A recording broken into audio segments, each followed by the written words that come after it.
have the video this week. And this week, because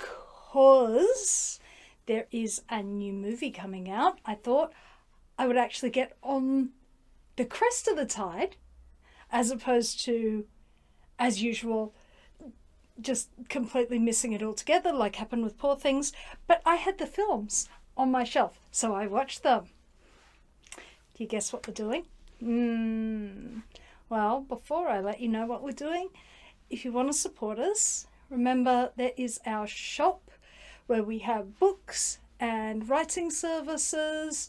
There is also a Redbubble shop where we have over 100 different designs. You can get in and have a look. If you're watching this in December of 2024, we are still open for submissions.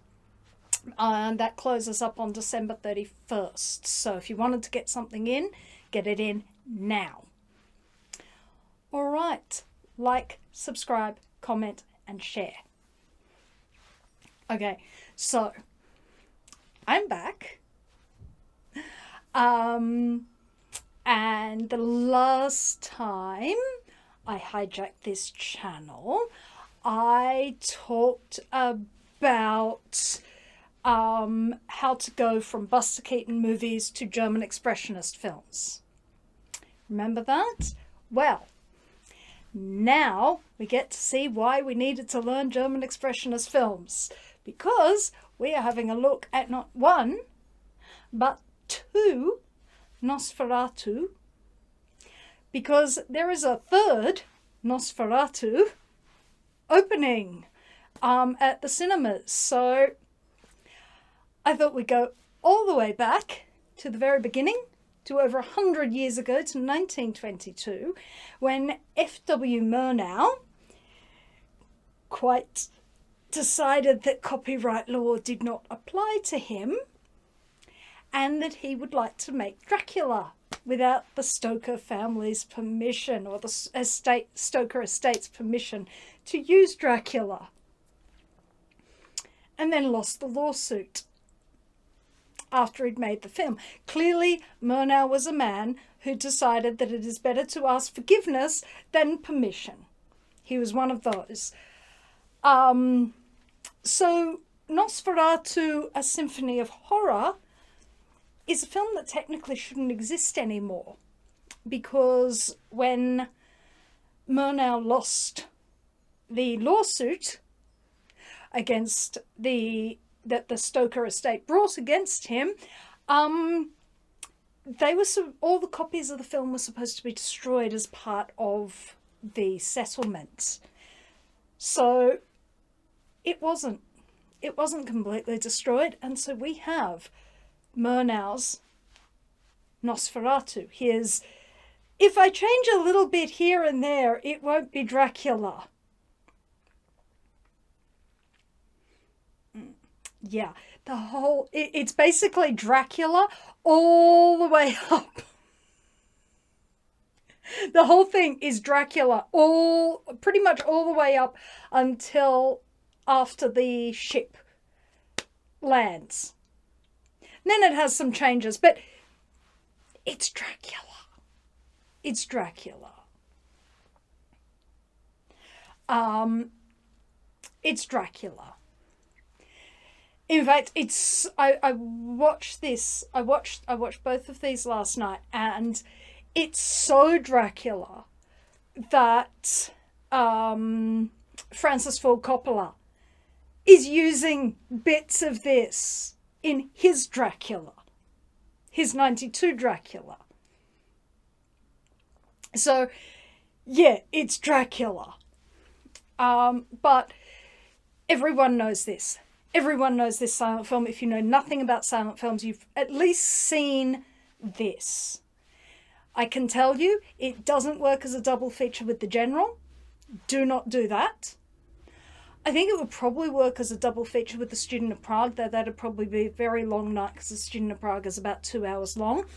And if you do that, watch The Student of Prague afterwards, because Conrad Veidt is a better actor than anybody in Nosferatu. And it's sort of, you're better off going up to the better actor rather than down to the lesser actors. So just as a, if you want to turn that into a German expressionist double feature. Another thing you could watch it with is Shadow of the Vampire, which is a movie about making the movie, which has Willem Dafoe and John Malkovich and Eddie Izzard. So there are lots of things. This film has worked its way into a cultural world thoroughly. When I was a very little kid, Great Mysteries of the World, which was narrated by Leonard Nimoy, had a tiny snippet. It's from Nosferatu. Scared the living daylights out of me as a 3-year-old. It was Nosferatu just before he notices the cock crowing at the end of the film. So everybody knows this film. Everybody knows the Max Schreck design of the vampire. So Nosferatu Symphony of Horror, it did actually have its own score, which is interesting. The score is incomplete. It's been lost over time, but it did, or most of it has been lost over time, but it did have a score. So when I watched it, the idea, symphony, that word has not been used for no reason. And it is, you watch it and it unfolds. Each act has a distinct feel, much like a symphony. The use of intercutting is really, really effective, because you effectively have at times 3 different perspectives happening.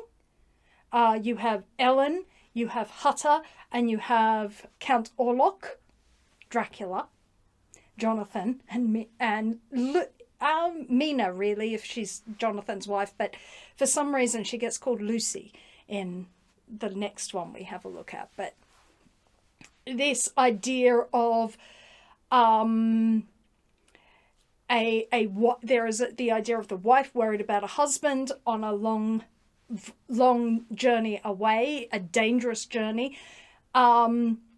You have the use of shadow, the very spectral image of Nosferatu. But ultimately, it is not a German expressionist film in the same way that Caligari is, or that the Hands of Orlok is, or that Waxworks is. It has a far, far, far more conventional storyline, because it is really a telling of Dracula. It's a telling of Dracula using the German expressionist style. But what is it? Is it about something? Yeah, they're all about something. They're all about something, and it's not about the same thing that Dracula is about. Dracula is about repression, about sexuality, and really about STDs. It's it has very Victorian concepts around it. It's not the same as what Nosferatu is about. Nosferatu is far more about it's about illness, definitely, and plague. You definitely have that element of it. It's also about the war. You could read it as about the war. Both huge things that had just been impacting the people at the time.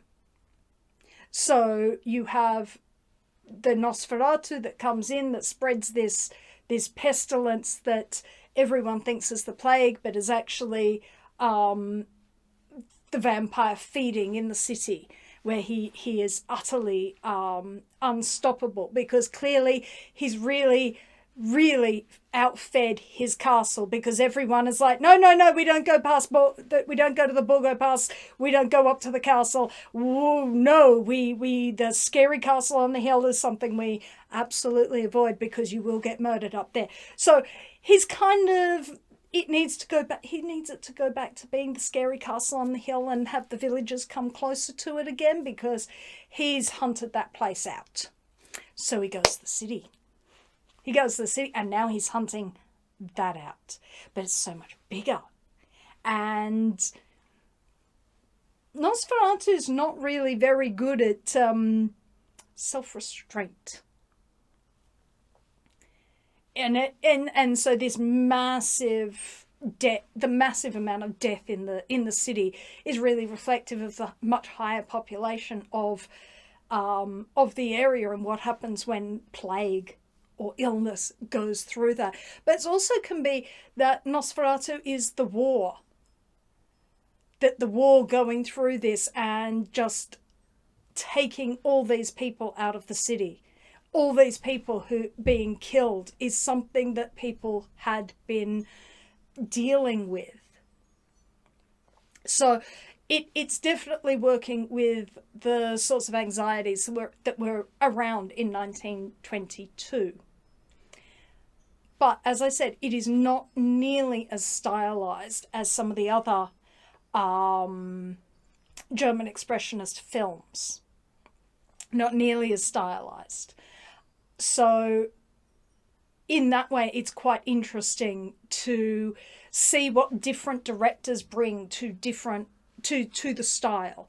Murnau is not the most expressionist director. If you want more expressionist directors, you're looking at people like Lenny, like Fritz Lang, like Robert Vine. Those are directors who are going to give you a much, much more expressionist style. Not Murnau. When you look at his other films, his Faust is decidedly not expressionist, although it is still horror, because it comes with a supernatural story. It's not an expressionist style. He's not as comfortable, I think, in that expressionist mode as some of the other directors whose work is surviving. So he doesn't use it massively. He does use it. He uses it because it's useful for what he's producing. Now, the use of, I think the place where you see it is how he shoots Count Orlok, how he shoots the vampire. The vampire is where you get the expressionist quality. You get the shadows. You get the dark. I mean, you've got to use that because you're having to use night. I mean, they're shooting day for night because night does not shoot well on old film. So some of the shots you look at, and that's day for night, because night doesn't shoot well, not on black and white nitrate film anyway. So there is that element, but it's also dark. Nosferatu, I'm not going to, I don't think I need to worry about spoilers for a film that's over 100 years old. If you don't know, the vampire dies. It does have a redemptive ending. It has a very redemptive ending. It does have a degree of hope, which again is something that is different from other expressionist films, simply because, as I said, they're more like nightmares. This plays slightly differently. It because it's coming from a literary source, which does have a redemptive ending, an ending which makes sense. Nosferatu, the sacrifice of Ellen to save the city from the vampire, does give it a redemptive ending. She succeeds in this at great personal cost, but she does succeed. Which brings us to Herzog, because that's the other one, the other remake. Now, I've been curious to watch Herzog and I've not watched Herzog before. So this is my first Herzog. I know. So I watched Nosferatu the Vampire from 1979 with Bruno Ganz and Isabel, I can't pronounce her last name, and June, I think, and Klaus Kinski. The closest you will ever come to having a real live vampire or monster on your film set is Klaus Kinski. As Dracula. So Bruno Ganz is Jonathan Harker, and Isabel is Lucy, even though Mina is her friend. They, for some reason, the Mina and Lucy get switched around. Who knows why? That also happens in the stage play in the 1931 Dracula. They're also switched around. So for some reason there seemed to be a tradition of switching them around. The Herzog film is made after Dracula's copyright has expired, so he reverts everything back to their traditional names. You have Renfield, you have Jonathan Harker, you have Count Dracula, you have Dr. Van Helsing, but they still engage in the role that they do in the 22. So it's not a Dracula. It is a remake of Nosferatu. So I watched it in German because it's a German film, and I know that they did do it with an English dub, but I'll watch it with subtitles as a German film. Now, one of the things that struck me with this is it's almost a silent film. What Herzog makes is almost a silent film. Most of the dialogue is dialogue that occurs in the intertitles of Nosferatu. It's the original Nosferatu.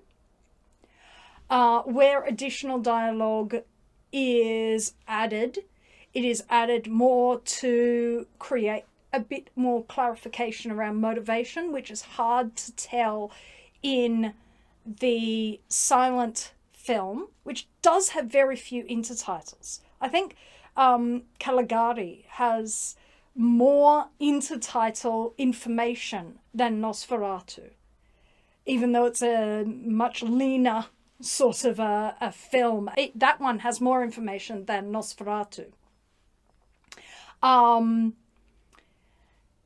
So Herzog doesn't add a whole load of dialogue to this film. You get long stretches of no dialogue, music.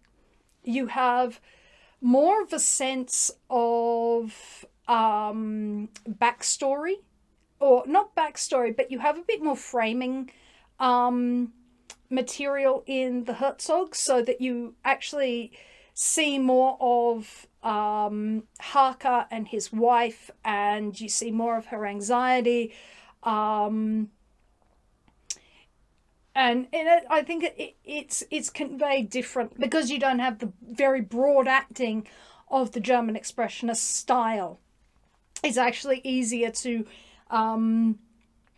sort of not understand, but just empathize more with Lucy's anxiety about her husband going on this long journey. God knows why either of them have a graveyard on sand dunes on the beach. That's one of the weirdest images. But it carries across all three films, apparently. It does flesh out more of Lucy, in this case, not Ellen, Lucy's decision to engage with the vampire. Why she's doing this. She is seeing the deaths in the city. She is seeing the social order of the city break down. She is seeing the people the people are going from frightened to just, well, screw it, we're all in. People are having parties and dancing in the street once they're infected with the plague, because they may as well live, because they're going to die. So there is this real fatalistic quality to it that is different from the first. Now, I think that it's very interesting that both of these are German interpretations, and they're German interpretations from two different perspectives. The end is where the two films really, really differ. So although you get a bit more information in the Herzog than you get in the Murnau about motivations, that does make some of the characters much more much easier to understand, and to find that they're more approachable in that regard as a viewer. It's the end that makes the Herzog very, very different. Now, I'm not going to ruin the end of the Herzog because I watched that for the first time and it was a shock, because it is different. And I think the difference is reflected in the in the different director. I mean, Herzog has quite a reputation for nihilism, to be frank, but he also is coming from a post World War II generation. He is making this film post World War II, and as a result, this is another different Germany than the post World War I Germany. This is a different Germany again. This is a Germany that is less willing to believe that you can actually conquer over an evil like that the vampire represents. It's also a country that understands, or it's coming from a culture that understands how difficult it is to do anything once everything breaks down. Because if the Weimar Germans felt that the rug had been really ripped out from under them, which you see in Nosferatu and in the other cinema of this time, the expressionist cinema of this time, Herzog gives another different version of Germans, but ones who understand exactly what it's like when it goes worse, when it's worse than that. And then what does that mean? You don't remake something unless you have something new to say. Herzog definitely has something new to say using Murnau's story. Which brings us to the new film, which I haven't seen. I would like to go see it. And I will probably do something. One of us will do something. I'm not necessarily putting all this on just for an update. But you will find out about what we think should we get to see it. Goodness knows if it'll turn up in our cinema. But I'd be interested to see what does Eggers bring to this story. So far we've seen there's the original German 22 production. Then there is the Herzog, again a German one. So it would be interesting to see what, over 100 years since the film was originally made, what an American director and an American sensibility would bring to this story. Because I think that what would be the most disappointing thing to see, the thing that I am sort of standing here and preparing myself for, is it just becomes a vampire movie. That it just becomes, oh look, here's another vampire that we can franchise out. Because that would probably be the worst thing that you could do with this film, is just make it another variety of vampire. Because as Murnau shows us, taking Dracula, twisting it around a little bit, he still managed to create a story that told something different to what the source material told. Herzog was able to take that story and twist it again and do something different, so that watching them back to back, I watched one last night and one in the morning, back to back, they are different films. They say different things. It's not just a matter of one's in black and white and silent and the other is in color and has speaking. They actually say different things. They are different films. That's really interesting. So I would be interested to see what 100 years later this film can then, a remake of this film can say.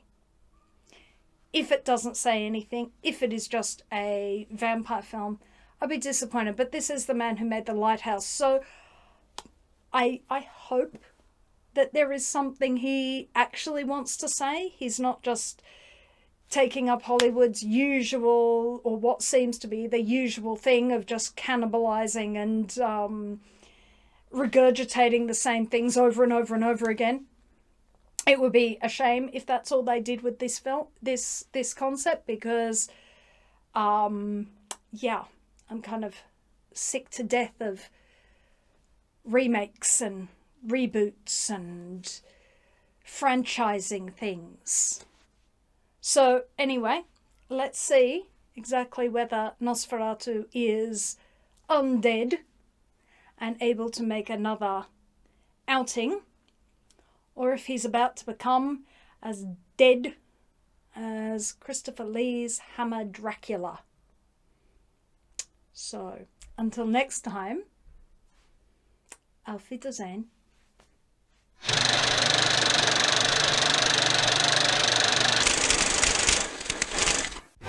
If you would like to support this channel, come across to the Black Cocky Press website, www.blackcockypress.com.au, where you will find books and other writing services to help with your writing.